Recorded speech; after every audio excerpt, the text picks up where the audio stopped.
नमस्कार, उदयपुर न्यूज में आपका स्वागत है। मैं हूं मनु राव और आप देख रहे हैं उदयपुर न्यूज का सबसे लोकप्रिय कार्यक्रम बिसात 2022। हम बात कर रहे हैं छात्र संघ चुनावों की और इसी कड़ी में हमारा मकसद ये है कि छात्र नेताओं से आपको मिलवाएं, छात्र मतदाताओं तक आपकी बात पहुंचाएं और उम्मीदवारों से भी आपको मिलवाएं। इसी कड़ी में हमारे साथ MLSU के पूर्व छात्र नेता रौनक गर्ग और गजेंद्र सिंह रावल हैं। हम उनसे जानेंगे कि उनके ज़माने में राजनीति कैसी होती थी और अब क्या बदलाव आया है या अभी वो क्या कर रहे हैं। तो रौनक जी, बहुत बहुत स्वागत है आपका उदयपुर न्यूज़ में। अभी आप क्या कर रहे हैं, थोड़ा सा बताइए। सबसे पहले तो उदयपुर वासियों को तहे दिल से धन्यवाद और उदयपुर न्यूज़ को भी धन्यवाद कि हम 2010 से लेकर 2017 की राजनीति में जो सक्रिय रहे, उसके लिए आज हमें 2022 में भी फिर से याद किया गया कि हमने किस तरीके से राजनीति की गई और किस तरीके से छात्रों के लिए मदद की गई।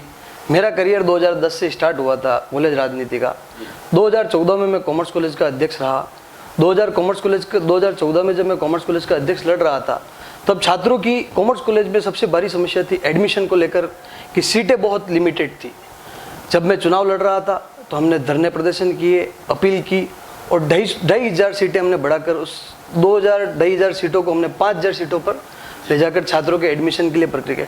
ऐसे कई मुद्दे उठाए, जैसे लाइब्रेरी को लेकर, बिल्डिंग रिपेयर को लेकर, ADSW को लेकर, इस तरह की कई मुद्दों की लड़ाई, धरने प्रदर्शन और प्रशासन को हमने मांग की किस तरीके से छात्रों के ID card admission online system पे अपडेट हो जाए। जी, अभी क्या कर रहे हैं? अभी सर मैं मेरा परिचय दे देता हूँ सबसे पहले आपको। मैं सर 2014 में कॉमर्स कॉलेज अध्यक्ष रहा। मोहनलाल छुगेड़ विश्वविद्यालय का इकाई जो कॉमर्स कॉलेज है, वाणिज्य महाविद्यालय, उसका अध्यक्ष रहा। उसके बाद 2017 में मैं यूनिवर्सिटी अध्यक्ष का चुनाव लड़ा NSUI से। 100 वोट से रह गया। कारण ये कि आप जानते हैं कि सरकार उस टाइम BJP की थी, तो मेरे 750 वोट रिजेक्ट हो गए। जब जैसा कि आपने खुद ने छापा था, शायद मेरे को याद है अभी भी, कि 2017 के चुनाव में 750 वोट अगर रिजेक्ट नहीं होते तो शायद परचम किसी और का लहरा रहा होता। ये आप ही के द्वारा छापा गया था। तो उसका रीज़न ये था कि उस टाइम राष्ट्रीय उपाध्यक्ष या अध्यक्ष आनंद जी पालीवाल थे ABVP संगठन के, तो पूरा गेम उनके द्वारा किया गया था, जिसके अंदर मेरे 750 वोट रिजेक्ट हुए। अब भैया आप खुद जानते हैं कि उदयपुरवासी भी खुद जानते हैं कि MLSU A ग्रेड यूनिवर्सिटी है। सरपंच, वार्ड पंच या MLA MP के चुनाव में भी 10% वोट रिजेक्ट नहीं होते भैया। तो ऐसा क्या रीज़न रहा कि उसी चुनाव में आज दिन तक के सुगड़ा विश्वविद्यालय के इतिहास के अंदर, पर्टिकुलर 2017 के चुनाव में NSUI के द्वारा लड़ा गया कैंडिडेट, उसके 750 वोट रिजेक्ट कैसे किए गए। तो ये सबसे बड़ा मेरा एक डिफॉल्ट रहा। उसके बाद में NSUI का प्रदेश महासचिव रहा। अभी मैं हाल फिलहाल में यूथ कांग्रेस अध्यक्ष मावली से हूँ, विधानसभा अध्यक्ष हूँ। ये भैया मेरा परिचय है। गजेंद्र जी, थोड़ा सा अपना परिचय और अपने बारे में बताइए। सबसे पहले उदयपुर न्यूज़ का बहुत बहुत धन्यवाद कि मुझे बुलाया। मेरा नाम गजेंद्र सिंह रावल है। सुखड़िया विश्वविद्यालय में 2010 में मैंने एडमिशन लिया था BCom में। फतेहनगर से हूँ मैं प्रॉपर। और 2014 में सुखड़िया विश्वविद्यालय का छात्र संघ उपाध्यक्ष रहा। तब मैं 2494 वोटों से मैं चुनाव जीता था। ABVP से लड़ा था मैं। और वर्तमान में अभी सुखड़िया से कॉमर्स कॉलेज से PhD कर रहा हूँ मैं बैंकिंग डिपार्टमेंट से। और अभी नगर पालिका फतेहनगर में पार्षद हूँ। जी सर, आप बताइए, आपके समय में राजनीति, छात्र राजनीति जो होती थी, उसको किस तरह से आप कैंपेनिंग करते थे या क्या उस समय नया होता था? भैया बेसिकली फंडा मैं 2014 और 17 का बताता हूँ आपको कि 2014 का समय अलग था थोड़ा और 2017 का समय बिल्कुल डिफरेंट हो गया था। कारण ये कि 3 साल का जो गैप था ना, उसमें राजनीति पूर्ण रूप से बहुत अलग अलग तरीके से चेंज हो गई थी, क्योंकि अलग अलग नुस्खे, अलग अलग तरीक़ों से राजनीति को चलाया जाता था। किसी का फॉर्म उठाना, किसी की आपत्ति दर्ज कराकर फॉर्म उड़ा देना। जैसा कि हमारे NSUI के कैंडिडेट थे रौनक पुरोहित, उनका फॉर्म 2015 के अंदर उड़ाया गया था। जब मैं कॉमर्स कॉलेज में था, उस टाइम 14 में अध्यक्ष रहा था। तो 14 में जो राजनीति थी भैया, वो थोड़ी स्वच्छ राजनीति थी। उसके अंदर सबको अधिकार था चुनाव लड़ने का, सब जने अच्छे से कैंपेनिंग करते थे, लड़ाई झगड़े थोड़े कम हुआ करते थे और एक द्वेष भावना नहीं थी। लोगों की मदद करने का ज़्यादा फोकस 14 में रहता था। 2015 के बाद जैसे ये पर्चे उड़ाना, ये काम चले, तो उसमें लड़ाई झगड़े, मुकदमे कराना, एक दूसरे पे मुकदमे करना। आपने अभी देखा होगा, इसी चुनाव में आप देख रहे हो कि जिसको लड़ाना है चुनाव, उसके ऊपर मुकदमा करा दो तो चुनाव लड़ने के लिए एलिजिबल ही नहीं होगा। इस तरीके के जो प्रोपोगंडे हो गए ना भैया, ये बेसिकली अच्छी राजनीति को संकेत नहीं देते हैं। कारण ये कि सबका अधिकार है और छात्र पहली सीढ़ी है छात्र राजनीति, जिससे आदमी अगले भविष्य को तय कर सकता है कि मुझे राजनीति में आगे कहाँ तक जाना है, किस प्लेटफॉर्म तक पहुंचना है, अपना एक दिशा तय कर सकता है। अगर उस दिशा को ही अपन फर्स्ट स्टेप पे डाइवर्ट कर देंगे तो देश का भविष्य खतरे में आएगा कि नहीं आएगा। तो इसी चीज को लेकर भैया मेरा ये कहना है कि स्वच्छ राजनीति होनी चाहिए, ईमानदारी से सबको अधिकार होना चाहिए लड़ने का कि आप चुनाव लड़ें और अपने वोटों के दम पे, आपकी मेहनत के दम पे जीतें। किसी पावर पॉलिटिक्स, मैं नहीं कहता हूँ किसी पर्टिकुलर पार्टी के लिए, लेकिन किसी भी पार्टी का सरकार या प्रेशर होता है, उस बेस पे आपको राजनीति में ना इन्वॉल्व करके छात्रों को एक होकर लड़ाना चाहिए, एक समन्वय बैठा के लड़ाना चाहिए। आप क्या कहना चाहेंगे? उस समय, आपके समय जो राजनीति, आप भी इतने बड़े मतों से जीते, 2014 की बात है ना, उसमें और अब में क्या फ़र्क है, या उस समय की छात्र राजनीति कैसी होती थी? 2010 से मैं छात्र राजनीति में सक्रिय हूँ, 2022 से, तब से लेकर विद्यार्थी परिषद का कार्य देखता हूँ। फतेहनगर में था तब भी विद्यार्थी परिषद कार्य देखता था। हमारा ध्येय ये रहता है कि प्रवेश परीक्षा परिणाम, कि प्रवेश सही समय पर हो जाए, उसका परिणाम सही आ जाए, अच्छे से आ जाए और सही समय पर आ जाए, वार्षिक कैलेंडर यूनिवर्सिटी जारी करे। हमारी मांग रही है, जैसे ई लाइब्रेरी की रही है, यूनिवर्सिटी के जो हॉस्टल्स हैं, जो पुराने हॉस्टल थे बंद थे, उनको बिल्डिंग थी उनको सही करवाना है। और विद्यार्थी परिषद का किसी सरकार से सरोकार हमारा नहीं रहता है। जैसे कि आप बता रहे थे कि सरकार होती है, इन्फ्लुएंस में आ जाते हैं, सरकार के दबाव में आते हैं, तो हमारे तो किसी सरकार से सरोकार है नहीं। गैर राजनीतिक संगठन है विद्यार्थी परिषद, हम तो कभी राजनीति की बातें करते नहीं है। हमारा मुख्य उद्देश्य ये है राष्ट्रवाद में सहयोग करना, राष्ट्र निर्माण में, पुनर्निर्माण में हमारा सहयोग करना, कि विद्यार्थी परिषद में जो लोग रहते हैं वो राष्ट्र की कहीं न कहीं भूमिका में आए। दिल्ली यूनिवर्सिटी में जब कन्हैया कुमार जी थे तो भारत विरोधी नारे लगाए उन्होंने, देश विरोधी नारे लगाए, वो किसके सपोर्ट में गए? कांग्रेस के सपोर्ट में गए। वो उनका ऐसा कहाँ लिखा हुआ है कि कांग्रेस के पक्ष में गए? वोट लड़ा उन्होंने, समर्थन आप बताइए कहाँ लिखा हुआ है, किस न्यूज में आया कि कांग्रेस के पक्ष में उन्होंने या पार्टी में गया? एनएसयूआई को काम बताते कि राष्ट्र निर्माण में एनएसयूआई को कोई योगदान रहा है या काम कर रहे हैं। इस देश में भैया 1947 के बाद एक सुई भी नहीं बनती थी, उससे पहले, उसके बाद जो देश 70 साल हमारे ज़माने में उस समय 2014 में स्पष्ट और स्वच्छ राजनीति होती थी, जो अब नहीं है। अब लगातार काट-पाट कर रहे हैं। एनएसयूआई ने फॉर्म उड़ा, आपत्ति लगा के फॉर्म उड़वाने के कार्य, जो ये सिखाया ना इन लोगों ने। मैं आपको बताता हूँ, कॉमर्स कॉलेज की आप आदत ले लो, यूनिवर्सिटी की आदत ले लो। 2000, ये तो चलो आज की बात कर रहे हैं, 2015 में क्या हुआ था जब सोनू आरी के लिए एबीवीपी ने रौनक पुरोहित के खिलाफ आपत्ति लगाई थी, तब ये बातें याद आई, राष्ट्र निर्माण की, देश निर्माण की, देशभक्ति की बातें कहाँ याद आई? यूनिवर्सिटी का जो नॉर्म्स है उस अकॉर्डिंग चलेंगे ना। यूनिवर्सिटी में 4 चुनाव हो गए, जो आदमी जो व्यक्ति तो मुकदमा कराना जायज है क्या भैया? आप मुकदमा तो रौनक राज के खिलाफ कराया ना अभी, एनएसयूआई का जिला अध्यक्ष किसने कराया? एनएसयूआई के जिला अध्यक्ष ने कराया, अभी कराया ना। एनएसयूआई के जिला अध्यक्ष ने रौनक राज पे मुकदमा करवाया अभी। आप उसको एनएसयूआई के अध्यक्ष की गाड़ी फोड़ी जाती है कॉमर्स कॉलेज में, तो एनएसयूआई अध्यक्ष चूड़िया पहन के बैठा रहेगा? नहीं, व्यक्तिगत है वो तो, बकायदा कैमरे में नजर आ रहा है, कॉमर्स कॉलेज के कैमरे में नजर आ रहा है कि 4 लड़के आते हैं और गाड़ी फोड़ के चले जाते हैं, कांच फोड़ देते हैं, पूरी गाड़ी को तहस नहस कर देते हैं। उसके बाद एनएसयूआई जिला अध्यक्ष क्या करेगा? चूड़िया पहन के बैठा रहेगा? उससे पहले उसकी गाड़ी फोड़ी, रौनक राज की गाड़ी कहां फोड़ी? आप अखबार की न्यूज, आप अखबार की न्यूज देखिए पहले, आप अखबार की न्यूज देखिए पहले। प्रतापनगर में मुकदमा दर्ज आते एफआईआर लेके आते, आप बताते हमारे पास, आप बताते ना उसके एफआईआर। मैं तो कह रहा हूं ना, मैं तो खुद लाइव था कि जैसे छात्र लिंग 2 कमेटी की बात करें तो 5,000 रुपये में चुनाव लड़ना है, लेकिन मैंने जितने भी पूर्व अध्यक्षों से बात की और अभी भी आप लोगों से बात करूं तो किसी ने कहा कि लिंग 2 कमेटी की पालना पूरी हो ही नहीं सकती, क्योंकि पिछले कुछ सालों से वो चली आ गई परिपाटी की, पीवीआर आइनॉक्स बुक करा दिया, रात की जो नाइट क्लब है वो बुक करा दिया। तो क्या कहना चाहेंगे आप? भैया देखो, जो 5,000 की जो लिंग 2 ने लिमिट दे रखी है ना, आज के ज़माने के हिसाब से भैया आप खुद जानते हो कि ये लिमिट पॉसिबल नहीं है कि इतने से में खर्चा संपूर्ण हो सके। एक आदमी फोटोकॉपी कराएगा ना लिस्टों की, उसको स्क्रूटनिंग कराएगा, छाटेगा। कारण ये भैया 13,000 छात्र छात्राएं इस एमएलएस विश्वविद्यालय के अंदर है। 13,000 छात्र छात्राओं की लिस्टें आती है चुनाव के 4 दिन पहले। अगर वो लड़का 10 लड़कों को या 50 लड़कों को भी 13,000 लिस्टें छाटने के लिए बिठाएगा तो वो 2 दिन में भी ये लिस्टें नहीं कर पाएगा, और बचते हैं 2 दिन, तो 2 दिन में वो कैंपेनिंग नहीं कर पाएगा। तो 5,000 रुपये का बजट तो भैया आपकी लिस्टों पे, लोगों की कैंपेनिंग पे, पेट्रोल पे, डीजल पे, इन पे खर्च होता है। आपको पता है कि जो सरकार है देश में, देश चला रही है, उसकी स्थिति क्या है पेट्रोल डीजल की और अपनी इकोनॉमी की, आप खुद समझते हैं इस चीज को। तो इस समय के अंदर ये चीज पॉसिबल नहीं है कि 5,000 में लिंग 2 की कमेटी के चुनाव के नियम को फॉलो कर सके। ऐसा कोई भी छात्र नेता या कोई कैंडिडेट नहीं है कि जो 5,000 में चुनाव लड़के बता दे। आपको याद होगा तो शायद एक कॉमर्स कॉलेज का चुनाव लड़ा था, मेरे को उसका नाम याद नहीं आ रहा है, उस अकेले आदमी ने साइकिल पे जाके प्रचार किया था, आपको याद हो तो उस समय जरूर लिंग 2 कमेटी की पालना हुई होगी कि उसने अकेला था, अकेला दौड़ता था, घर घर जाता था, पर्चे बांटता था और साइकिल पे मेहनत करके वो आदमी चुनाव जीता था कॉमर्स कॉलेज का। तो क्या कहना चाहेंगे आप लिंग दो कमेटी के जो 5,000 में आपको चुना? लिंक दो कमेटी की सिफारिश है 2010 में, तब अप्लाई हुई थी सर। उसके बाद में तो बढ़ाना चाहिए, 50-60 हज़ार रुपये, 1 लाख रुपये तक करना चाहिए।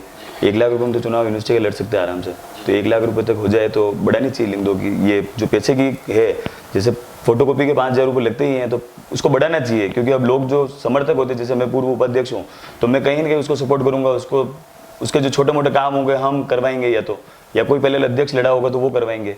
तो इसकी लिमिटेशन बढ़ानी चाहिए। बाकी व्यक्ति वो तो 5,000 रुपये में तो चुनाव। जी, क्या कहेंगे आपके कैंडिडेट के बारे में और कितना वो जागरूक है? भैया आपने 2 दिन पहले शायद हमारे एनएसवी का जो कैंडिडेट था देव सोनी, उसका आपने इंटरव्यू लिया है। आपको उसके चेहरे की झलक देख के, उसकी हंसी देख के, उसकी बात करने के तरीके से आपको जज हो गया होगा कि हमारा कैंडिडेट इस यूनिवर्सिटी के अध्यक्ष बनने के लायक है कि नहीं। भैया पिछले 5 साल से वो लड़का मैं खुद देख रहा हूँ। मैंने 2014 में चुनाव लड़ा, उसका एडमिशन था उस टाइम। उसके बाद वो उसका एडमिशन भैया मेरे हाथों का था। उसके साथ 8-10 जने ग्रुप थे, जीएनपीएस वाले स्कूल के इनके थे, इनका एडमिशन मेरे हाथ का है। उस टाइम से भैया इसको देख रहा हूँ, फर्स्ट ईयर में इसके अंदर एक जागरूकता थी काम करने की छात्रों के लिए, कि यार छात्रों को परेशानी नहीं आनी चाहिए। क्योंकि इसने उस समय को फेस किया था कि कितनी लंबी लाइन लगती थी, एडमिशन भी बढ़ गए थे। पहले 2,500 एडमिशन थे, मैंने धरना दिया था, उसके बाद 5,000 एडमिशन हुए। तो जो लाइन लगती थी, जो बच्चों को परेशानी होती थी, उस चीज़ को लेकर इसने फेस किया और इसने एक संकल्प लिया कि मेरे को छात्रों के लिए इस यूनिवर्सिटी के अंदर कुछ ना कुछ करके जाना है। तो भैया उस संकल्प पे वो बरकरार रहा और आज भैया 2022 में उसको एनएसयूआई ने मजबूती से टिकट दिया है और मजबूती से उसको भैया चुनाव लड़ा रहे हैं। और आपसे मजबूती से वादा करते हैं कि उसको प्रदेश अध्यक्ष अभिषेक जी चौधरी के दिए हुए निर्देशों के अनुसार उसको चुनाव जिताकर एनएसयूआई का सुगढ़ विश्वविद्यालय का अध्यक्ष बना के लाएंगे। जी, आप बताइए अपने कैंडिडेट के बारे में कुछ। ये कह रहे थे चेहरा झलक हंसी कोई नहीं देखता, लोग काम देखते हैं। कुलदीप सिंह लोगों के बीच में रहता है।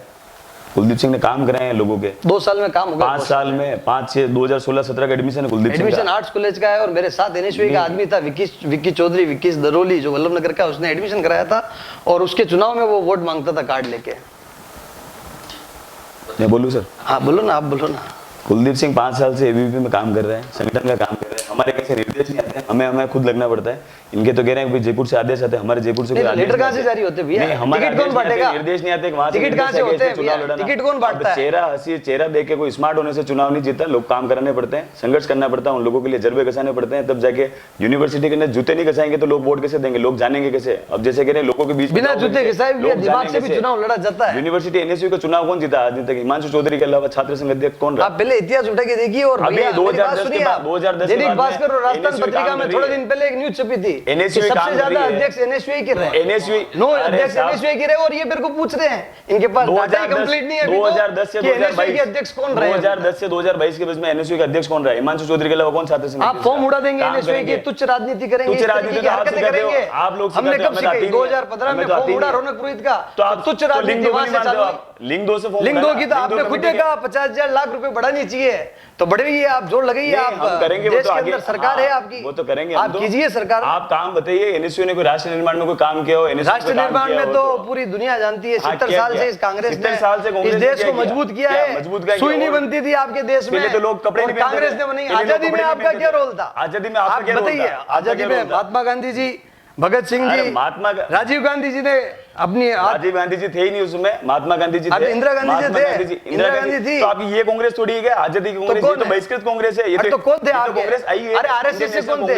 नाथूराम, आप कह रहे हैं गांधी जी को मान रहे हैं आप, तो नाथूराम गोडसे ने गोली क्यों मारी गांधी जी को? गांधी जी के आप खुद मान रहे हैं ना, आप खुद मान रहे हैं कि देश की आजादी में महात्मा गांधी का रोल था, सबसे बड़ा रोल। तो फिर नाथूराम गोडसे ने गोली क्यों मारी? इस चीज का जवाब चाहिए मुझे। चश्मा लगा हुआ, हमने आजादी दिलाई, हमने आजादी दिलाई, हमने आजादी दिलाई। आजाद देश तो 1857 में रानी लक्ष्मीबाई के नेतृत्व में आजादी की बिल्कुल बच चुका था। तो फिर आपके नाथूराम जी गोडसे कहां थे उस टाइम? आजादी के तो पते, महात्मा गांधी तो 1900 ये अब आए ना, देश आजाद 1947 में तब आए थे। उनकी नीतियां क्या थी? पाकिस्तान का बंटवारा मेरे लास्ट पे होगा, क्यों करवाया उन्होंने? जवाहरलाल नेहरू की जब वो मीटिंग हुई थी उस समय कुछ परिस्थितियां रही होगी, परिस्थितियां क्या रही? अब इतिहास को ओपन उठा के देखें तो इसमें 2-4 घंटे निकल जाएंगे, वो भी कम पड़ेंगे शायद। साहब ठीक है, आप मान लिया कि परिस्थितियों के आधार बंटवारा कर दिया, जाति के आधार पर बंटवारा क्यों किया? कांग्रेस ने, चलो आजादी भी कांग्रेस ने दिलाई, बंटवारा भी कांग्रेस ने किया, जाति के आधार पर क्यों किया? कुछ परिस्थितियां रही होगी, जाति के आधार, परिस्थितियां रही होगी, अपना मन से इस चीज को लेकर बात करने का नहीं है कि भारतीय जनता पार्टी छात्र राजनीति की बात करने के लिए अगर इस पे टॉपिक डिस्कस करेंगे ना भैया, तो ये इंटरव्यू शायद मेरे हिसाब से कंप्लीट ये आक्षेप और परीक्षेप पूरे दिन भर बात करेंगे ना, आप बात करो ना उस पे, पूरे दिन भर चर्चा करेंगे तो भी खत्म नहीं होगी। मैं एक बात कर रहा हूँ, 1 मिनट में बताता हूँ। आजादी इन्होंने दिलाई, कांग्रेस ने आजादी ली, बाकी भारतीय जनता पार्टी तो उसमें थी नहीं, जनसंघ था ही नहीं, आरएसएस थी उसमें, आरएसएस के लोग थे, वो सब मिलके उन्होंने कांग्रेस की कांग्रेस ही थी उसमें। फिर जब महात्मा गांधी, इन्होंने इंदिरा गांधी को तो बहिष्कृत किया हुआ है, ये क्यों कहते हैं कांग्रेस आई? अरे भैया, इंदिरा गांधी वो लेडी है जब आपकी पार्टी में एक भी सांसद नहीं था, एक भी सांसद नहीं था, और इंदिरा गांधी वो लेडी है कि आपके साथ पक्ष है तो विपक्ष होना जरूरी है, बिना विपक्ष के देश चलाना मुश्किल है, इसलिए उन्होंने 2 जनों को, लाल कृष्ण आडवाणी जी और अटल बिहारी वाजपेयी जी को सांसद बनाया गया। कुछ बातें अच्छी है, कुछ बातें अच्छी है, कुछ अच्छी है, तभी तो 70 साल से राज किया है ना देश में, महात्मा गांधी को, और देश के लिए कुछ भला किया है। वो तो भला तो सब प्रधानमंत्री बनेंगे तो भला। तो आगे बढ़ाते हैं, आप दोनों ही छात्र नेता हैं और यूथ आइकॉन भी हैं। अगर बात करें मेवाड़ की, तो मेवाड़ की राजनीति में कई बार के छात्र नेता बन तो जाता है लेकिन आगे स्कोप नहीं होता, तो क्या कहना चाहेंगे? भैया मैं मेरी बात बताता हूँ आपको, मैं ज़्यादा बड़ी बात किसी के लिए नहीं करता हूँ, किसी को एग्जाम्पल नहीं लेता हूँ, मैं मेरे एग्जाम्पल लेता हूँ। 2017 में भैया मैंने चुनाव लड़ा, किसी कारणवश मैंने आपको भी जैसा बताया कि 750 वोट रिजेक्ट। 2016 में मयूर सिंह जी चुनाव लड़े निर्दलीय, नीरज सामर हमारा कैंडिडेट था एबीवीपी से, 500 वोट खारिज हुए, 500 वोट खारिज हुए, उससे पहले 400-500 वोट अकेले, 425 वोट खारिज हुए, 425 वोट खारिज हुए भाई साहब। लेकिन मैं एक बात कर, एक सवाल तो आप ये बताइए कि जो छात्र राजनीति के बाद में लीडर बनना, ये मेवाड़ में काफी मुश्किल है, तो क्या कहेंगे? ये इसका कारण ये कि जैसा कि आपको पता है कि मेवाड़ में बहुत सी सीटें रिजर्व्ड है, तो क्या एक जनरल सीट के आदमियों को स्कोप होता है कम, क्योंकि सीटें है नहीं, और बेसिकली जो मजबूत होता है फाइनेंशियली हर तरीके से, बेसिकली अपना जो एरिया है भैया, उसमें क्या है कि जनरल कास्ट की कैटेगरी के ज़्यादा लोग हैं जो चुनाव लड़ने की इच्छुक रखते हैं सुखेड़ा विश्वविद्यालय में, तो वो लड़ते हैं तो उनको वो सीट पे जगह नहीं मिल पाती है, तो उनका स्कोप वहीं खत्म हो जाता है। अब जैसे कि भैया बात करें, मैं मेरी एग्जाम्पल की लेता हूँ, मैं 2017 में चुनाव हार गया, उसके बाद मैंने लगा रहा, प्रदेश महासचिव बना एनएसयूआई का, उसके बाद मैंने फिर प्रयास किए, 2020 के अंदर यूथ कांग्रेस के चुनाव हुए, मैंने बकायदा मावली विधानसभा क्षेत्र से सबसे ज़्यादा मेंबरशिप करे 1050 वोट की, मेरे सामने 3 कैंडिडेट खड़े थे, मैं 750 वोट से जीत के आया, और मैं आज यूथ कांग्रेस का मावली का विधानसभा अध्यक्ष हूँ। ये भैया प्रयास जारी रखने पड़ते हैं, हार के बाद भी जीत है, आपने सुना होगा भैया, तो प्रयास अगर अपन करते रहेंगे, मेहनत करते रहेंगे, तो मुकाम जरूर कहीं ना कहीं मिलेगा, परिश्रम का जो फल होता है वो कभी ना कभी तो मिलता है भैया। आप बताइए, मेवाड़ की राजनीति में, छात्र राजनीति के बाद में कोई बड़ा स्कोप नहीं मिलता? नहीं सर, महेंद्र सिंह जी शेखावत पहले विश्वविद्यालय अध्यक्ष रहे, वो बने, हरिओम सिंह जी राठौड़ यूनिवर्सिटी के प्रेसिडेंट रहे, सांसद बने, भारतजीत सिंह जी छात्र संघ अध्यक्ष थे, वो उप महापौर हैं, और चंद्र सिंह जी कोठारी महापौर बने, तो बनेंगे सर, दौड़ना पड़ता है, इसके लिए काम करना पड़ता है, इलेक्शन लड़ने के लिए। मैं खुद यूनिवर्सिटी का उपाध्यक्ष था, मैं भी पार्षद हूँ, 200 वोटों से मैं चुनाव जीता, मेहनत तो अपने को करनी पड़ती है। आप देखोगे मैं डायरेक्ट एमएलए बन जाऊं तो नहीं बन सकते हो, आपको नीचे लोगों का दिल जीतना पड़ता है, दरअसल तल पे आपको काम करना पड़ता है, पहले पार्षद बनो, फिर चेयरमैन बनो, फिर कहीं आप एमएलए के देखो, यूनिवर्सिटी प्रेसिडेंट। बाकी एबीवीपी में तो हम काम किया, भारतीय जनता पार्टी में हमारी विचारधारा मिलती है तो हम उसमें जाएंगे, तो बीजेपी में तो ये सब पॉसिबल है, बन ही रहे। आप देख लीजिए यूनुस खान, जो भी हमारे बड़े बड़े लीडर रहे हैं, कहीं कहीं छात्र राजनीति से जुड़े हैं, राजपाल से, ये राजेंद्र सिंह जी राठौड़ हैं, ये सब छात्र। अपन भैया शायद उदयपुर की बात कर रहे थे, एमएलए की, आप सब जगह चले गए। नहीं, मैं चला गया, वो तो वहाँ चलते हैं, उदयपुर में तो बने ही ना 4 जने, मैं बना हूँ, मेरी बात कर रहा हूँ, बीजेपी में मैं बना हूँ अभी।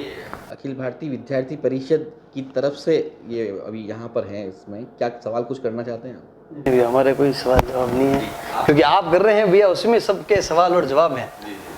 एनएसयू का काम बताते हैं, विश्वविद्यालय में जो कराए हो, देश होने तो कॉमर्स कॉलेज उपाध्यक्ष का कैंडिडेट था, इनके पास कोई कैंडिडेट नहीं थे, हमेशा क्या एबीवीपी की ये इंतजार करते हैं एबीवीपी का कि एबीवीपी कोई किसी को टिकट देगा, और जो नहीं देगा, जो नहीं किसका कैंडिडेट था? कॉमर्स कॉलेज चुनाव लड़ा था वाइस प्रेसिडेंट के लिए कोरोना से पहले, तो बीजेपी का था क्या? बीजेपी का था क्या? नहीं, इनके था, लेकिन कॉमर्स कॉलेज बीजेपी का था, तो आप इनके पास कैंडिडेट देख के आया ना, वो तो एबीवीपी पास आया, कहाँ आया बताओ, आप सबूत लाओ। देव आया ना, वो हमारे कार्यालय आया, चुनाव लड़ा हमको। अरे नहीं, वो तो ये ठीक है, वो तो विचारधारा। तो आपके जो दूसरे कैंडिडेट हैं, आप हमारे कुलदीप सिंह को लड़ा रहे हैं, आप हिमांशु जी चौधरी हमारे एबीवीपी के थे, बागी थे हमारे, आज वो जो भी हैं जिला अध्यक्ष हैं, पर गए तो हमारे कहीं की विचारधारा तो उनकी एबीवीपी की थी, तब वो हमारे वहीं से थे। तो वहां से छूट के क्यों गए? सबसे बड़ी बात भैया, छूट के क्यों गए? अगर काबिल था, वो जीत के आया 2014 के अंदर, संगठन में, तो वो आदमी काबिल था, उसको लड़ाना था। अगर एबीवीपी ऐसे गद्दारी करेगी, किसी कैंडिडेट को चुनाव नहीं लड़ेगी, आउट कर देगी, वो उसकी झोपड़ी छाया में अध्यक्ष तो एक है, 4 जने टिकट मांगेंगे तो चारों को बांट के देंगे, टिकट के 4 टुकड़े कर देंगे, तुम भी लो, टिकट तो एक जने को मिलेगा। परिवार में भी कहीं कहीं अपन कुछ चीज चाहते हैं, आपके जैसे घर में 5 जने हैं, तो आपकी विचारधारा लग रही है कि मेरी विचारधारा, तो कहीं न कहीं उनको समझाना पड़ता है, अब जो नहीं समझेगा वो जाएगा। और ये बात एनएसयूई इंतजार में रहती है कि एबीवीपी से आगे इसको टिकट नहीं मिला, चलो इसको सेट कर लो और ये दो। हमेशा इनके पास तो कोई कैंडिडेट ही नहीं होते, हमेशा ये एबीवीपी से या फिर अन्य इसीलिए सबसे ज्यादा भैया 9 बार यूनिवर्सिटी में एनएसयूई तब से बात कर रहे हो, 2010 से बात सुखेड़ा विश्वविद्यालय के इतिहास की बात कर रहे हैं हम। 70 से भैया ने अपने को बुलाया है सुखेड़ा विश्वविद्यालय के इतिहास आज दिन तक कितने हो गए साहब? छात्र संघ के चुनाव कितने हो गए? 1978 से तो मैं बात कर रहा हूँ, 1978 20 और 42 साल में 17 चुनाव हो गए। कितने हुए? 10 साल काट लो ना, 32 चुनाव तो हुए, 30 चुनाव तो हुए साहब। तो 9 इनके रहे सब, मान लिया तो 21 में सब 18 से। तो फिर आप तो कह रहे हैं कि आपने एनएसयूई के कितने अध्यक्ष रहे आपके? अरे 9 रहे तुम्हारे, तो जब 9 रहे तो सबसे ज्यादा रहे ना सबसे ज्यादा गिनती में से 9 एक भी आगे है। अच्छा मेरे को नहीं आती, ठीक है, आपको ये लग रहा है। हाँ तो सीएसएस भी थी ना भैया, निर्दलीय भी तो थे, वो कहाँ गए? वो भी आप आपके खाते में गिन लोगे क्या? भैया 2 पीछे हो जाएगी इस चुनाव में, आप निश्चिंत रहिए। तो कहीं वो इसके अंदर ही है ना विले, तो सीएसएस का विले किसमें? हमारे अंदर ही तो हुआ। कहाँ हुआ? ये तो किसी भी लड़का कैंडिडेट लड़ा रही है नया अविनाश कुमार तो कॉमर्स पे, और आप मैं क्या बोलूं। ठीक है, अरे 2015 में सीएसएस का आया था, आपको पता है भाई साहब के 2015 में सीएसएस का विलय हुआ। अशोक जी भाई साहब आ गए थे, सोनू आरी जब चुनाव लड़ा था आ गए थे, और जब ये बार बार गिरे रौनक पुरोहित का फॉर्म उड़ाया तो वो तो लिंगदो कमेटी का था। और इनकी बात आते हैं कि ये कहते हैं मेरे 167 वोट से ये चुनाव हारे, 700 वोट, मैं काउंटिंग में बैठा था, 700 वोट खारिज हुए। तो कोई किसी कैंडिडेट के अकेले के वोट खारिज नहीं होते भाई साहब, वो दोनों के वोट खारिज होते हैं। उसमें आप काउंटिंग नहीं कर सकते। तो भैया कुछ नहीं कहना चाहता हूं, इस चीज का जवाब मैं 750 वोट का जवाब तो मैंने नहीं छापा था, आपने छापा था, और आपको पता थी स्थिति। मैं तो काउंटिंग में बाजार क्या कहता था, मेरे को तो पता है, मैं तो काउंटिंग में था भवानी की। तो उस समय क्या मैंने आपको क्या बताया, सरकार उस टाइम थी बीजेपी की राजस्थान सरकार में, आपके जो आनंद जी पालीवाल हैं राष्ट्रीय उपाध्यक्ष, अगर मैं कहता हूं मैं आपको तो संगठन से चुनाव टिकट दिया ना आपके एबीवीपी से, अगर ऐसी आपके अंदर ईमानदारी थी तो पदाधिकारियों को कॉमर्स यूनिवर्सिटी के अंदर क्यों बैठ रखा था? उनको अधिकार क्यों दे रखे थे? कहां से छुट्टी पे थे? पूरा इन्वॉल्वमेंट था। अरे थे ना भैया, खुद न्यूज में थे उस टाइम। क्या बात कर रहे हैं आप? राष्ट्रीय उपाध्यक्ष हैं, संगठन में है वो, बीजेपी से हमारा कोई लेना देना नहीं है। विद्यार्थी परिषद, मैं बीजेपी से पार्षद हूं, मेरा कॉलेज से वो चाहते हैं जिसको अध्यक्ष बनाते हैं, जो कॉलेज में चाहते हैं सरकार हटा दो उनको, आपकी सरकार हटा दो उनको। करेंगे ना हम तो प्रयास कर रहे हैं। अभी थोड़े दिन के लिए गायब हो गए थे ना बाजार से, नहीं तो वापस आ गए थे प्रयास। थोड़े दिन गायब कैसे हो गए? तो हो जाएंगे वापस, देखना कोई बात नहीं, समय आएगा, सब समय आने दो ना। जी चलिए, अंतिम सवाल, छात्र मतदाताओं को क्या कहना चाहते हैं? मेरा आप सभी से निवेदन है कि 2010 से लेकर 2017 तक का जो मेरा इस सुखेड़ा विश्वविद्यालय में जो संघर्ष रहा, छात्रों के लिए हमेशा मैं तत्पर रहा। आप लोग जो मेरे साथ के थे और मेरे जो जूनियर थे, जो मुझे जानते थे, आपने मेरा संघर्ष अपनी आंखों से देखा और मेरे इस संघर्ष में आपने साथ दिया। आप सभी साथियों से, उदयपुर वासियों से और छात्र छात्राओं से निवेदन करता हूं, इस बार छोटे भाई देव सोनी को इस सुखेड़ा विश्वविद्यालय का अध्यक्ष बनाकर एनएसयूई से प्रत्याशी को जिताकर भारी मतों से विजयी बनाए। जय हिंद, जय भारत। सभी को धन्यवाद, उदयपुर न्यूज को भी तहे दिल से धन्यवाद। आप क्या कहते हैं? समस्त उदयपुर वासियों एवं छात्र छात्राओं से मेरी विनम्र निवेदन और अपील है कि विश्वविद्यालय छात्र राजनीति जो एबीवीपी हम चुनाव लड़ा है कुलदीप सिंह सुहावत को, उसने संघर्ष किया है। और विद्यार्थी परिषद में ये संभव है कि वो मावली के सुखवटा छोटे से गांव से मध्यम वर्गीय परिवार है, उसको कोई पैसे नहीं है उसके पास में, हम लोग सपोर्ट कर रहे हैं उसको, चुनाव लड़ रहा है, वो मेहनत की है उसने। और एबीवीपी को आप जानते ही हो कि विद्यार्थी परिषद हमेशा, हमारे कोई राजनीति से लेना देना नहीं है विद्यार्थी परिषद का, और हम लोग हमेशा 365 दिन विद्यार्थी परिषद यूनिवर्सिटी में काम करती है। कोरोना में जब इलेक्शन नहीं थे 2 साल, तो भी हम लोग जहाँ कच्ची बस्तियां थी वहाँ खाना बांटना, खैर सब ने किया था, वो कोरोना की बात तो नहीं गिनानी चाहिए, लेकिन हम लोग, हमारे कार्यकर्ता तब भी घर घर जाकर गरीबों की मदद करना, जहाँ खाना नहीं था वहाँ, जहाँ लोग कोरोना में डर रहे थे, तब कुलदीप, रौनक और ये सब जन, रौनक राज सिंह और ये सब जने, जहाँ पे मेडिकल वाले भी हो रहे थे, तो कोरोना में काम किया। तो मैं भी उसी क्षेत्र से आता हूँ जो कोरोना की बात कर रहे हैं ये, तो उसमें जो विधायक है धर्मनाम जोशी, जांच करवानी, तो विधायक तो उस मावली का मालिक होता है ना, या मावली की बात करनी है, या मावली की बात करनी है, मावली का मावली का रहने वाला है, मावली के छोटे गांव का रहने वाला है, सुखवाड़ा का आप कह रहे हो ना, गरीब गांव, एक छोटे गांव का, ये विद्यार्थी परिषद में संभव है कि एक छोटे व्यक्ति को एक, सही बात है, इसीलिए तो सोनू आरी एमएलए का लड़का अध्यक्ष बनता है और फॉर्म उड़ा देता है रौनक पुरोहित का।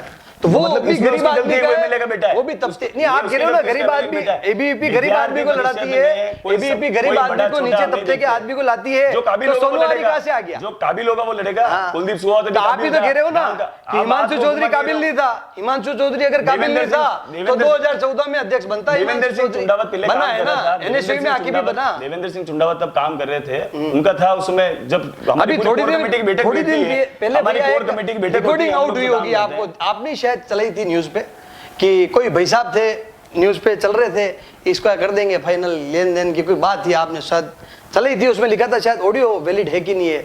तो ये क्या चीज है फिर? आप देश हित की, धर्म की बात करते हो, धर्म की तो भैया से पूछो ना, ये तो इन्होंने चलाया है, मैंने थोड़ी ना चलाया क्या? मेरा न्यूज चैनल थोड़ी ना है क्या? आपका चैनल है, आपने चलाया है, और आपने नहीं चलाया तो मैं आपको भेज दूंगा, और भैया को बोलो नहीं तो वापस चला देंगे। सर अपना विजन क्लियर करे कि वो किन मुद्दों पे चुनाव लड़ना चाहती है। क्या गाड़ियां हैं, ब्लैक गाड़ियां हैं, या फिर वो गाड़ियों काफिलों के साथ में स्मार्ट चेहरे और ये 5-15 काफिलों के साथ, पूर्व अध्यक्षों के साथ इसलिए चुनाव लड़ना चाहती है कि एक मध्यम वर्गीय परिवार का जो लड़का जो वास्तव में जानता है, एबीवीपी का तो हमारा यही रहता है कि जो गांव के लोग ज्यादा आते हैं यूनिवर्सिटी के अंदर, तो उनकी ज्यादा सपोर्ट करें, हम उनका दिल जीते, उनका काम कराएं। सिटी के लोग तो कहीं ना कहीं आप देखो तो एक्सपर्ट हैं, वो मतलब टच में रहते हैं यूनिवर्सिटी, यहाँ वहां से आते हैं, फतेहनगर, मावली, डूंगरपुर, आसपुर, सागवाड़ा, सब यूनिवर्सिटी आंचल तो मेवाड़ की सबसे बड़ी यूनिवर्सिटी है सुखड़िया यूनिवर्सिटी। तो यहाँ गांवों के लोग ज्यादा आते हैं, तो उनकी हेल्प अखिल भारतीय विद्यार्थी परिषद वहाँ कैंपस में रहकर करती है। हम तो लोगों के बीच में ही है। तो मेरा यही निवेदन है उदयपुर वासियों से और छात्र छात्राओं से कि 2010 से लेके मैं 2022 चल रहा है, 2010 से लेके अभी तक मैंने लोगों का काम किया है। अभी भी पीएचडी स्कॉलर, अभी भी स्टूडेंट हूँ। तो मैंने तो 12 चुनाव देखे, 2 चुनाव नहीं हुए थे, 11वां चुनाव है ये मेरा, जब मैं हमेशा महत्वपूर्ण भूमिका में रहता हूँ, हमेशा छात्र राजनीति के लिए रहता हूँ। तो सभी से विनम्र अपील और निवेदन है कि कुलदीप सिंह सोहावत एबीवीपी के पूरे पैनल को वोट देकर विजयी बनावे, और ये आशा ही नहीं पूर्ण विश्वास है कि कुलदीप सिंह एक नए कीर्तिमान स्थापित करेगा। धन्यवाद, और उदयपुर प्रेस का बहुत बहुत धन्यवाद कि आपने मुझे बुलाया।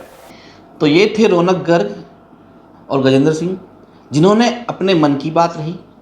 ये बहस काफ़ी रोचक भी रही, कुछ विवाद भी हुए, लेकिन हमारा मकसद यही है कि सभी छात्र मतदाता जो हैं 26 अगस्त को जो मतदान करने जरूर जाएं, क्योंकि आपका मताधिकारी बताएगा कि इस बार या मोहनलाल सुखाड़िया यूनिवर्सिटी के इतिहास में 10वां NSUI का अध्यक्ष बनेगा या एबीवीपी बराबरी कर लेगी। नमस्कार।